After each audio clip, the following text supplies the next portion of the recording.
अल्फ आण थे चित ना चाहिए जी, फिर आमना दूसरी वार मुड़ के अंदर हाब दे मुखड़ा दस गयो, डिठा फिर न कदी में यार मुड़ के।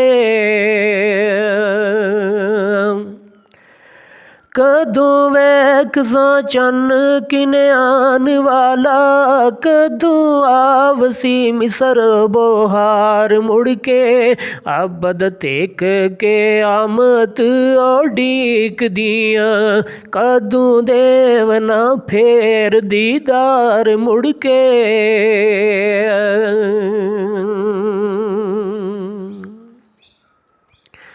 बेबाज तेरे किसनू लोड़िए जी, तू ही ला शरीक तहकीक अल्लाह, किसे कुन नाल बेआ तुद वाली, गोते मार रे बैर अमीक अल्लाह।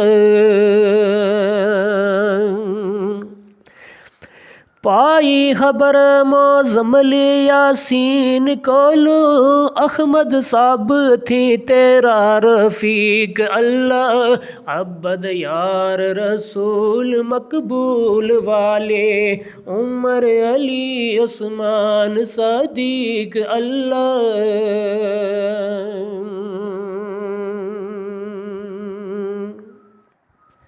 ते तक दियां तेरे रासैया, कदी साड़े देस भी आवना सी, मेरे घर वैरान उजाड़ अंदर, कदी रहमत दा फेरड़ा पावना सी।